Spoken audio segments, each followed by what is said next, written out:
সুপ্রভাত বন্ধুরা, কেমন আছো তোমরা সকলে? আশা করছি সকলে খুব ভালো আছো, সুস্থ আছো। ঘরকন্না হেসেলের নতুন একটি দিনে তোমাদের সকলকে স্বাগত জানিয়ে আজকের দিনটি শুরু করছি। আর আজকে সকাল থেকে উঠেই দেখো পুরো বাইরে দেখি ঝমঝমিয়ে বৃষ্টি পড়ছে। তো এখানে আমি সকালবেলা উঠে ব্যালকনির দরজাটা খুলে তারপরে ঘরটাকে ঝাঁট দিয়ে নিচ্ছি। সকালবেলায় যা বাসি কাজকর্ম থাকে সেগুলো তো না করে পরে রান্নাঘরে ঢোকা যাবে না, তো সেই জন্য সকালে আগে ঘরটাকে ঝাঁট দিয়ে নিচ্ছি। আর এই বৃষ্টির ওয়েদারটা না এই বছর অনেক পরিমাণে বেড়ে গেছে। আর জানো তো, এই বছর বৃষ্টি হওয়ার জন্য মনে হচ্ছে শীতটাও ভীষণভাবে পড়বে। তো তোমাদের সঙ্গে গল্প করতে করতে আমার ঘরটা পুরো ঝাঁট দেওয়া হয়ে গেছে। আর এই সকালবেলায় একবার ঘরটা ঝাঁট দিলে না মনটা খুব খুঁতখুত করে। এরপরে আমি ঠাকুর ঘরে এসে পরে গোপালকে উঠিয়ে দিয়েছি। গোপালকে সকালবেলায় উঠিয়ে তারপরে বলতে পারো দিনের কাজকর্ম শুরু করি। আর গতকাল রাতে না আমি বেশ কিছুটা অ্যালমন্ড আর গোটা ছোলা আর গোটা মুগ ভিজিয়ে রেখেছিলাম, তো সেগুলো এখন দাঁড়িয়ে বৃষ্টি দেখতে দেখতে খেয়ে নিচ্ছি। আর তোমরা কারা কারা বৃষ্টি এমনিভাবে দেখতে পছন্দ করো জানিও তো কমেন্ট করে। আমার তো বৃষ্টি দেখতে ভীষণ ভালো লাগে, তবে না এই বৃষ্টির ওয়েদারে বাইরে যেতে আমার একদমই ভালো লাগে না। কিন্তু কি বলো তো, দাঁড়িয়ে দাঁড়িয়ে তো বৃষ্টি দেখলেই আর হবে না, সংসারে কাজকর্ম তো শুরু করতে হবে। আমার পিসি গত বেশ কয়েকদিন আগে অনেক কটা তাল দিয়েছিল, তো সেই তালগুলো আর সময়ের অভাবে ভালো করে ছাড়ানোই হয়নি। তো এখন আমি তালটাকে ছাড়িয়ে নিচ্ছি আর তালটাকে মেরে নিচ্ছি। আর সকালবেলা যেহেতু হড়বড়ির মধ্যে করছি, তো সেই জন্য পরে খুব তাড়াতাড়ির মধ্যে কাজটা করছি, না হলে কি বলো তো অনেকটাই লেট হয়ে যাবে। আর এই সব তাল মারতে তো অনেকটাই সময় লাগে। তো দেখো ওই ছোট্ট মতন একটা তাল মেরেছি, সেটা থেকে এইটুকুনি মতন তালের শ্বাসটা বেরিয়েছে। তো এইখানে আমি এটা দিয়ে পরে আমাদের লুচি হয়ে যাবে। বেটুর বাবা তো আজকে নেই, তো আজকে আমার আর বেটুর মতন লুচি। তো এখানে বেটু তো 2টো লুচি খাবে আর আমি মোটামুটি 3টে খাবো, সেজন্য ওইটুকু তালের মধ্যে হয়ে গেল। আর তালটার সঙ্গে ভালো করে ময়দাটা মাখা হয়ে যায়, এখানে এক ফোঁটাও জল লাগে না, তালটা দিয়ে পরে সুন্দরভাবে মাখা হয়ে যায়। তো এখানে আমার সমস্ত ময়দাটা ভালো করে মাখা হয়ে গেছে। এরপর এখন তেল বসিয়ে লুচি বানিয়ে দিচ্ছি। বেটুকে কতদিনকে বলেছিলাম, বেটু তুই কি নিয়ে যাবি টিফিনে, তো ও বললো লুচি। তো আমরা ঠিক আছে, আজকে আর এমনি লুচি বানাবো না, তালটা যখন রাত্রেবেলায় দিয়ে গেল দেখি তালের লুচি বানিয়ে দেবো। আর কি বলো তো, এরকম লুচির থেকে তালের লুচি একটুখানি মিষ্টি মিষ্টি লাগবে, ওর খেতেও বেশ ভালো লাগবে। তো এদিকে আমি বেটুকে স্কুলে পাঠিয়ে দিয়েছি রেডি করে, তারপরে এখন ঘরে চলে এসেছি। আজকে এই বেডরুমটাকে একটু ভালোভাবে ক্লিন করব। প্রথমে আগে জানলাটাকে খুলে দিলাম, আর দেখো বাইরে কি পরিমাণে বৃষ্টি পড়ছে, পুরো রাস্তাঘাট ভিজে গেছে। আর এই সময় না দেখবে ঘরের মধ্যে একটা স্যাঁতস্যাঁতে ভাব হয়ে যায়, যেটা একদমই ভালো লাগে না।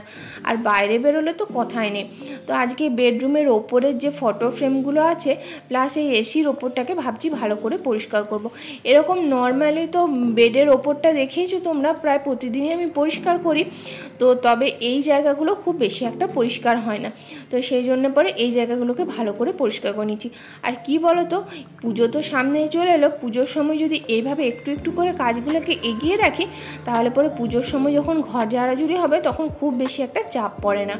আর এই এসির ওপরটাতে জানো তো ছোট ছোট এত পরিমাণে ঝুল ছিল না, তো এগুলো তো এমনি খালি চোখে দেখা যায় না, আর ওই জায়গাটাতে তো ওঠাও সম্ভব হয় না। তো সেই জন্য পরে ওপরে যতটা সম্ভব হাত গেল ওপরে হাত দিয়ে দিয়ে এসিটাকে ভালো করে মুছে নিলাম।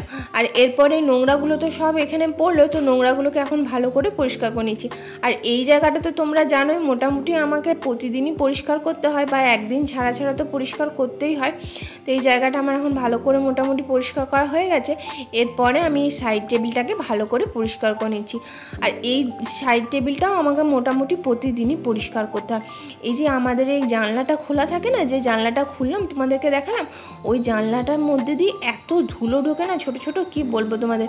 আর এখানে জানো তো অনেক সেই ট্রাকগুলো যায়, তো আর ট্রাকগুলোর মধ্যে নিয়ে যায় সেই বাড়ি বানানোর জন্য ছোট ছোট চিপসগুলো হয় না, সেগুলো। তো এইদিকে একটা নদী পার আছে, সেখান থেকে চিপসগুলো নিয়ে আসে, তারপরে এই চিপসগুলো সোজা হাইওয়ে দিয়ে ঝাড়খণ্ড বা যেখানে যেখানে ডেস্টিনেশন সেখানে চলে যায়। তো সেই জন্য বলতে পারো ওই চিপসগুলোর যে ছোটো ছোটো গুঁড়ো গুঁড়ো হয় সেগুলো তো ভীষণ ওড়ে, আর সেগুলো সব ঘরের মধ্যে ঢোকে। আর এরপর আমি বেডের যে নিচটা আছে, নিচটা তো সেরকমভাবে মোছা হয় না, এই নিচটাকেও ভালো করে মুছে নিচ্ছি।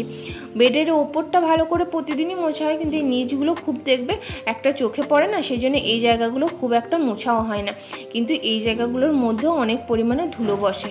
আর এরপরে ভাবলাম বেটুর এই ড্রয়ারটা বেশ অনেক দিন পরিষ্কার করা হয়নি, তো সেই জন্য এই ড্রয়ারের ওপরটাকেও বেশ ভালো করে মুছে নিচ্ছি।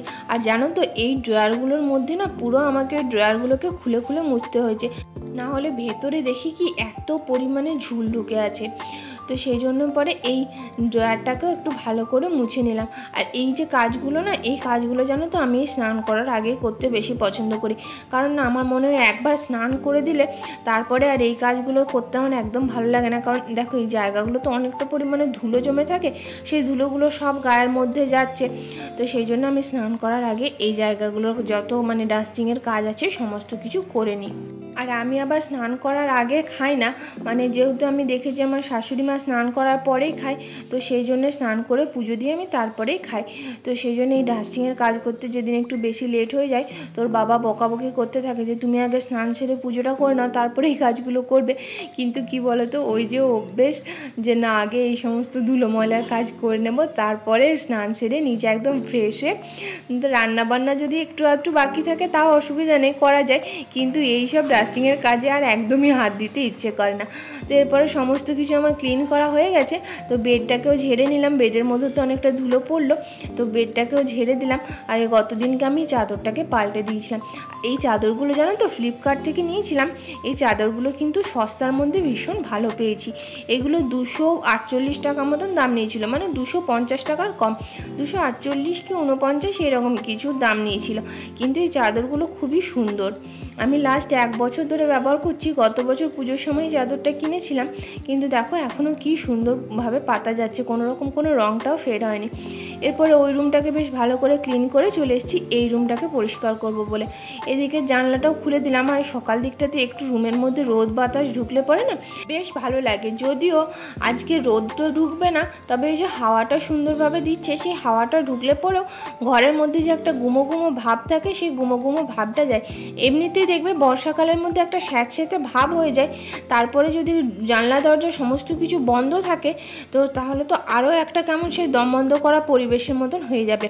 যদিও আজকে এখন বৃষ্টি পড়ছে না, সেই জন্যই জানলাটা খুললাম। বৃষ্টি পড়লে আমি জানলা খুলে রাখতে পারি না, বৃষ্টি পড়লে আমাকে জানলাগুলোকে বন্ধ করে রাখতে হয়। এরপর ওইদিকে বেডটাকে ভালো করে মুছে নিলাম উপরটা। তারপরে এই যে এইদিকে আমার টুকটাক যা ফটো ফ্রেম আছে সেগুলোকেও ভালো করে মুছে নিচ্ছি। আর এইদিকেও আমার কিছু ফটো ফ্রেম লাগানো আছে, তো এটাকেও মুছে নিচ্ছি। আর এই মা দুর্গাটা জানো তো মাটির, এটা আমি গত বছর এখানে শ্রাবণ মাসের সময় শিব মন্দিরে মেলা বসে, তো সেখান থেকে নিয়েছিলাম।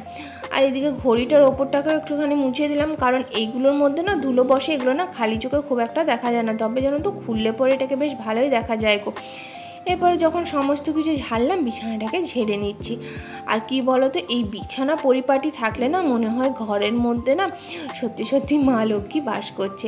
বিছানা পরিপাটি থাকলে দেখবে ঘরের সৌন্দর্যটাই একটু আলাদা রকম লাগে।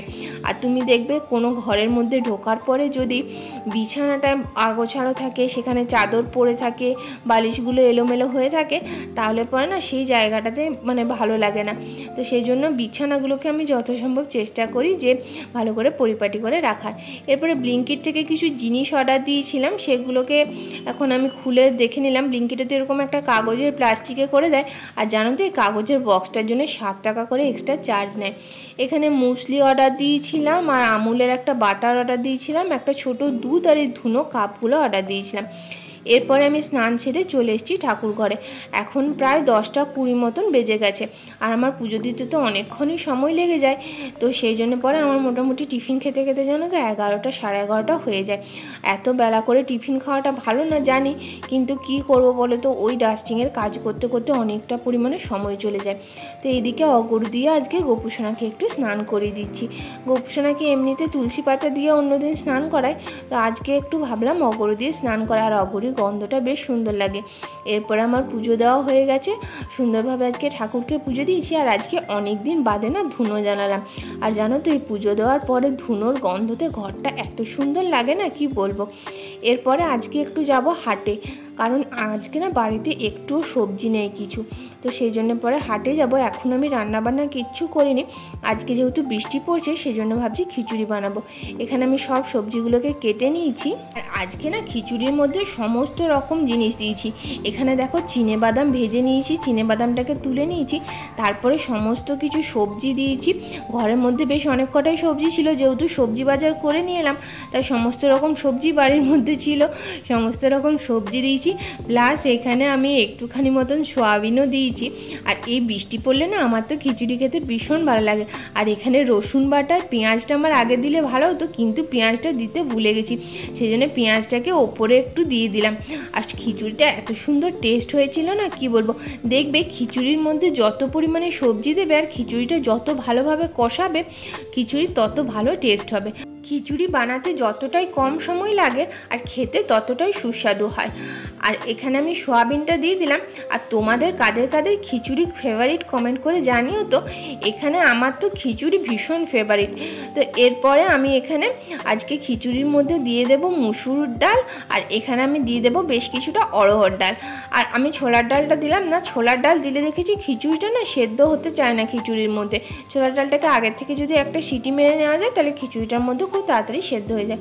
এরপর আমাদের দুপুরে খাওয়া দাওয়া হয়ে গেছে। তো দেখো কি ঝমঝমিয়ে বৃষ্টি নামলো। এরপরে দুপুরে একটুখানি ঘুমিয়ে গেছিলাম, তাই দুপুরে আর সেরকমভাবে কোনো কিছু কাজ করিনি। এরপরে বিকেলবেলা তোমাদের সঙ্গে দেখা হচ্ছে। এখানে আমি চা নিয়ে নিয়েছি, আর আজকে ভাবলাম একটু ফ্রেঞ্চ ফ্রাইস ভাজি। আর এই বৃষ্টির দিনে তো বিকেলবেলায় চায়ের সঙ্গে খিচুড়ি খেতে খুবই ভালো লাগে। তো চলো বন্ধুরা, আজকের ভিডিওটা এখানেই শেষ করছি। কেমন লাগলো জানিও কমেন্ট করে, ভালো লাগলে চ্যানেলটাকে সাবস্ক্রাইব করে পাশে থেকো। সকলে খুব ভালো থেকো।